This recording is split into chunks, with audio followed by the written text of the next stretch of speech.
Some of y'all were getting a little heated in the comments section when it came to closely related keys, so let's talk about it. The term closely related keys is actually a codified and widely accepted term in functional harmony, which is taught in core music theory classes at universities. I'm not saying it's the best word or phrase for what it actually is, but it is a widely accepted term, and I'm using the definition that is widely accepted and codified. To back up my claim that is a codified term and widely accepted term, I've got 3 of the most commonly used textbooks in core music theory classes. So we've got Koska Payne, 6th edition, page 305.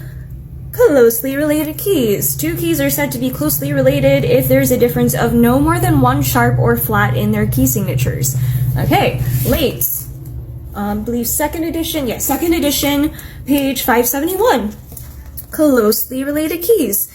And basically says the same thing with other words. And then the last one I only have a PDF of. And the last one is Clendening and Marvin, so closely related keys, and this is a more complicated way, in my opinion, of figuring out what the closely related keys, but basically it's the same thing. So let's talk about what they actually are. So let's start with the Koska Payne definition, which is that closely related keys have a difference of no more than 1 sharp or flat in the key signature. So the circle of fifths is super handy for figuring out what closely related keys are, because especially this one has the number of sharps and flats in it.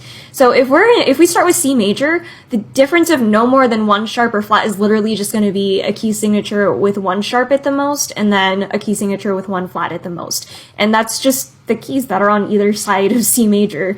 And that also includes the relative minors. So the closely related keys of C major are going to be A minor, G major, E minor, F major, and D minor. Anything else is considered a foreign or distant key. And that's not a term of quality at all, which I think might be part of the issue that y'all were arguing about. But we'll talk about that at the end. But there's another way to see where these closely related keys come from. What you can do is you can take all of the chords from the key that you're in, so D major at the beginning of Summer of 69, and all of the chords you have in it that are stable chords, so everything except for your diminished chord. You've got 6 chords here. They can be tonal centers and be considered closely related keys. So going just in order, we've got D major as our tonic, so we're not modulating there, so it can't really be a closely related key to itself, but 2 is E minor. And going back to that pie slice version, oh look, E minor as a tonal center is right here. It's in our quarter of the pie here. Okay, what about 3? 3 is F sharp minor down here. Look, it's also in this quarter of a pie slice here. So F sharp minor is included there. What about 4? 4 is our subdominant here, major 4. That is right here in our pie slice. Okay, 5 right here, A major in our pie slice. And then 6, which is B minor, because it's a minor chord, and B minor right here. That's our relative minor. And those are our pie slices because we can't use 7. It's not a stable sonority. That's where those come from. So with closely related keys, it's very easy to move from the first key to the next key in such a smooth way that your listeners may not even be aware that the key changed until a few measures have already passed in the new key. And they're like, wait a second, we're in a new key. And that's kind of a hallmark of a lot of classical music, is how sneaky can I be in changing keys so that my listeners are like, oh my gosh, what just happened?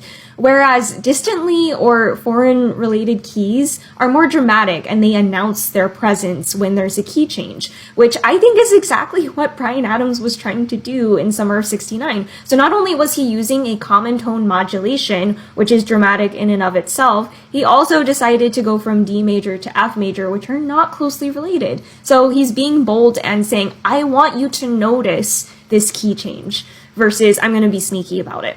One is not better than the other. It's just what effect is the artist going for? And then some of you in the comments also argued, well, they are related though, because F major is the relative major of the parallel minor of D major.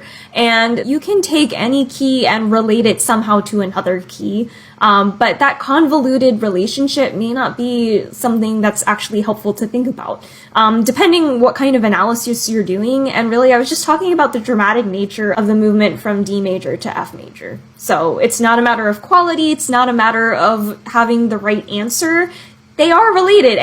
You can relate any key to any other key. It just may not be helpful. And I was just using the codified term of closely related keys versus foreign. And there's also a section on this in the Chromatic Harmony ebook that's coming out Friday. You can pre-order it, and you may want to check that out if you got confused by all of this.